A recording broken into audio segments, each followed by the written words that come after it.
Hello, I'm John Wilson. Thanks for downloading Mastertapes from BBC Radio 4.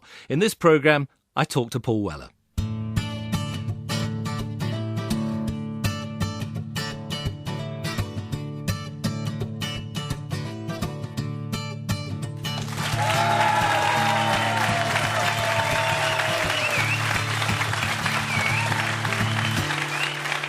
Welcome to Mastertapes and to Paul Weller playing live for our audience here at the BBC Maida Vale studios. In this programme, I'll be taking Paul back to 1981 and the making of The Gift, the final album from his band The Jam. It was a record that included tracks such as Precious, Carnation, Ghosts and A Town Called Malice.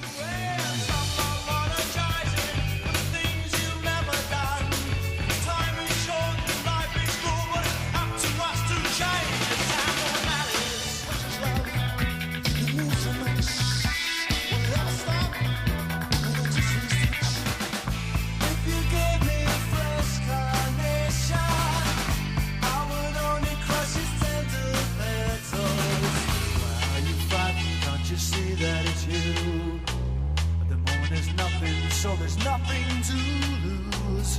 Lift up your lonely heart and walk right on through. Paul Weller, welcome to Mastertapes. It's almost exactly 30 years since the Jam split up. 11th of December 1982 was the final gig. But The Gift had come out early in the year in 1982. Did you know it was the last record when you were making it? I kind of had a sort of inkling to sort of move on, you know, but I think the decision was after that, really, after we finished the record, you know. Yeah, and just to set it in context, the 6th record in 6 years. So this is an incredibly prolific band, but that's the way that things were done back in that day. Well, yeah, I mean, you put a record out every year and you toured it, and then you went back in the studio and made another one. I mean, that was, you know, that's what you did. It helped you refine your craft, you know, and find yourself as a writer and as a band. And it kept you on your toes. You're only as good as your last record. And it didn't feel like a treadmill then, because that's the way it was. There was an expectation, it was another year, there would be another album. I don't know if I felt it was like a treadmill. It was a lot of pressure, because I was the sort of pretty much the sole writer in the band. But that's just what people did. That's what bands did then. And it was a band that you'd started, even though there were 6 albums in 6 years, starting with the first one in the City in 1977. The band had been going since school. I mean, you'd been in the Jam, in effect, since you were 14. So there was no choice. You were always going to be a musician. That was always the aim. Yeah, that was always the aim, yeah. The only thing I was ever interested in, really. I mean, a fella called Steve Brooks started it when we were 14. Me and Steve did our first gig at that age as well. As a duo? Yeah. Playing anything that had sort of 3 chords, really, you know. Rock and roll, country and western. And we used to write our own songs, you know, sort of Beatlesque, to say the least, really. But do you remember the very first song you wrote? Vaguely, you know. Don't ask me to play it, you know, because I really... you wouldn't want to hear it You anticipated anyway. that, didn't you? But, you know, we used to write all the time, you know, and we'd learn off each other. We'd try and learn off records, and we'd find a new chord, and that would set us off. Yeah. Your father, John, was always regarded as the 4th member of the Jam, and he was always pushing you from an early age. He was never the kind of dad who would say, when you're going to get the real job. No, not at all, no, because he worked on the building, and he'd seen real jobs, you know, and what they were like. And he saw some talent in me. I was passionate about music. How much talent I actually had was another matter, really. He saw something in me, I think. And he always pushed us, you know, he always encouraged us, and whenever we start to sort of flag or we're not getting anywhere, he'd always kind of spur us on, you know. And your mum as well. There was a real Team Weller pushing you back in the day. Yeah, it was, I suppose, yeah. I think also the fact I didn't come from an academic background, right? I mean, my dad was a builder, like I said, my mum used to clean people's houses, so it wasn't like it's like, you should go to college, son. It wasn't an option, really. Not that I'd want to go anyway. So I think they were happy to see me doing something that I loved, you know, something that I was really into. And your dad was the manager right from the outset. He was the one who was hustling for the gigs. And your mum was always there cheering you along then? Well, you know, when we started off, we just used to play like social clubs and working men's clubs around our area, in the Surrey area.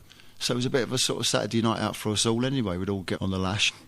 And it was fun, you know, it was a laugh as well, you know. And fast forward through the success of the Jam, because it happened very quickly. You were signed in 77 and then you were seen as part of the punk movement. But then you were always a part, as a band, it was always a very different sounding band in attitude, look, lyrically, to a lot of your contemporaries. Yeah, it was, Clash yeah, it was. We kind of already had our look, but the punk thing definitely influenced me. Punk was important for people of my age because it was our time, you know. We were too young to be part of the 60s scene, and there was nothing really much in the 70s, you know, maybe Boland and Bowie in the early 70s, you know. But by the mid-70s, it was really dull, you know. There was no one really kind of singing for us and representing us. So the first time I saw the Sex Pistols, for instance, was in '76. And I just thought, this is it. This is our moment. It was our generation's time. And it lit the fuse, and you were off. Yeah, the catalyst for it. I think. And it changed the sound of the Jam because you had been playing R&B covers, rock and roll covers, and then you started increasingly writing your own material. Yeah, I mean, I was already writing, but it shaped how I started to think about writing, songwriting, especially here in the Clash, and they were trying to write songs about what was going on and kind of social, political songs.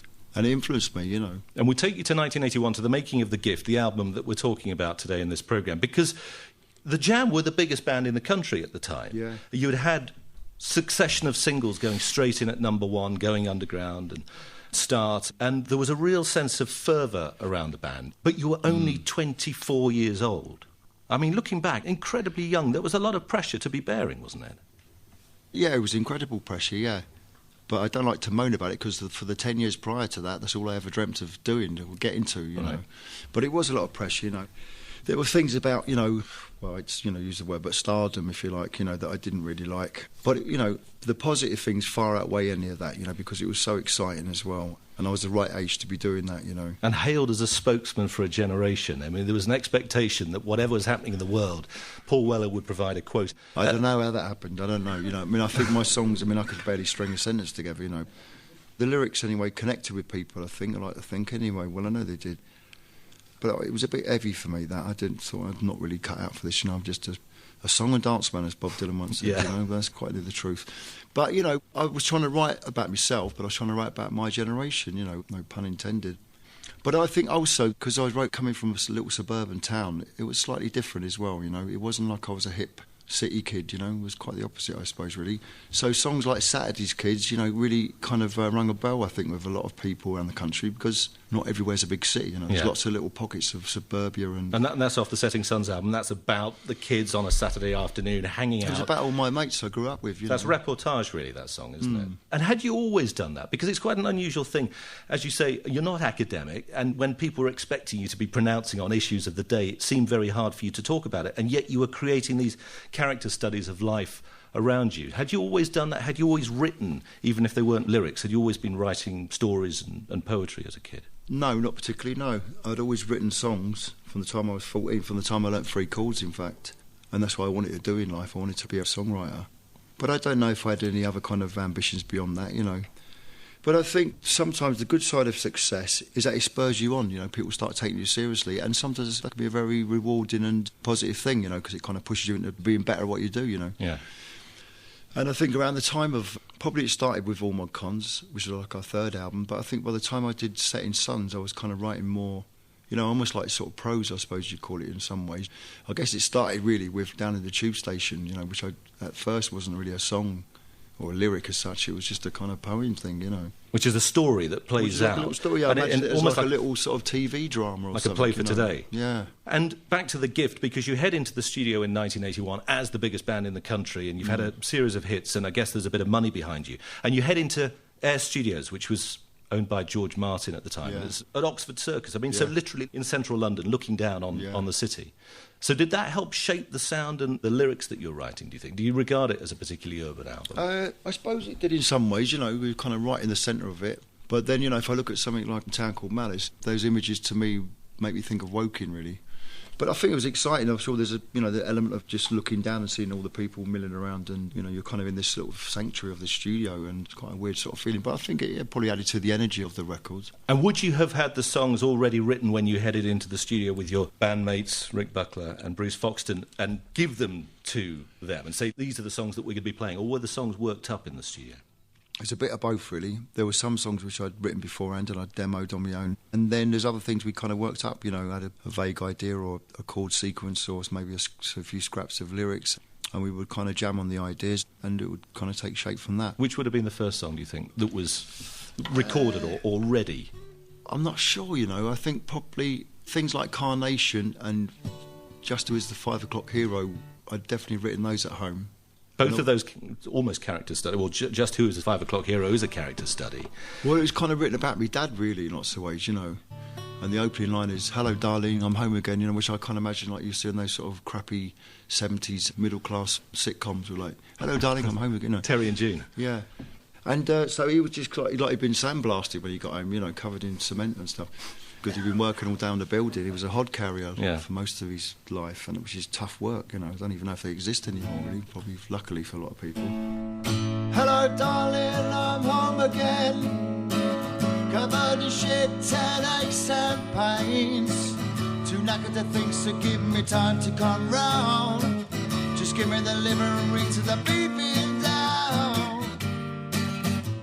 So I kind of like the irony of that, really. You know? And do you remember, was that a strong image in your memory of Yeah. him arriving home? Yeah. Too knackered to think, so give me time to Yeah, come well, round. I mean, that's a little bit of poetic licence, because, you know, he always had a smile on his face, and I could hear his whistling down the funny little alleyway between our funny little house in Woking. So he was just glad to be home, and he was always, you know, a very sort of loving person, you know, positive person. So that's the inspirational But spark. he was the then 5 o'clock hero, you know. Right. That's when he knocked off work, and he was one who provided the food and clothes for us, you know. Yeah. So he was our hero, really. Do the lyrics themselves determine the rhythm of the song? Yeah, because there's lots of lines in the song, right, that are kind of in a, that being museo, but it's in a kind of triplet timing. That sort of thing, right? So that kind of decided the rhythm pattern. Right.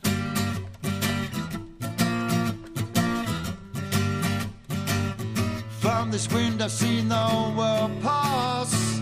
From dawn to dusk, I've heard the last laugh, laughter. Seen enough tears wash away this street. I've heard wedding bells chime and a funeral march. When it's one life finishes, the other one starts.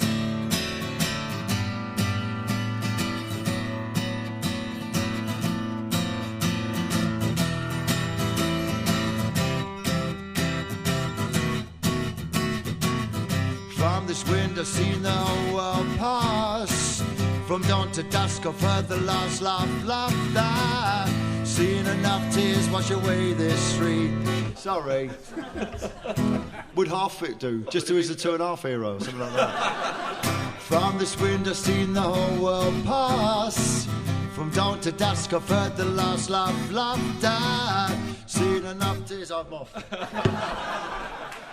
I mean, there are Just so keep many chords in it, changing, aren't there? There's key yeah. changes and chord changes. Yeah. Do you write songs in that way still, or is... I don't know how to do it anymore. You know, I wish I could, you know. It's like, I think it's also the thing when it's born out of naivety, or, you know, you don't know what you're doing, really. It's kind of, that sounds nice, I'll follow that. Mm. And Town Called Malice, I mean, a lot of people still regard that as one of the best songs that you've ever written. I mean, absolutely beautifully observed series of vignettes of, as you say, of suburban life rather than urban life. And it's about the everyday worries and the pressures. I mean, what prompted that? Because that was just the way that you were looking at Britain in 1981 then. Well, that's the way Britain was at that time, I thought, anyway. And the images of rows and rows of empty milk float stand dying in the dairy yard, you know, was me thinking about the dairy yard in Woking. Even though we led a very good lifestyle because we were successful, but at the same time we were also travelling around the country all the time as well. So you could kind of see the effects of poverty and also the effects of Thatcherism, and industry shut down, you know, and no prospects for a lot of people. A lot of young kids either getting into drugs or joining the army. It's just depressing, man, you know. Yeah. And I think what's interesting about that song, I mean, if you look at earlier songs like The Eton Rifles, and there's a comic aspect to that song. Yeah. About this almost mini-class war battle being played out outside the gates of Eton School as the Still going on. right-to-work marches go past. Yeah. And then you had Going Underground, which, again, another protest song in a way, but that's quite an angry song.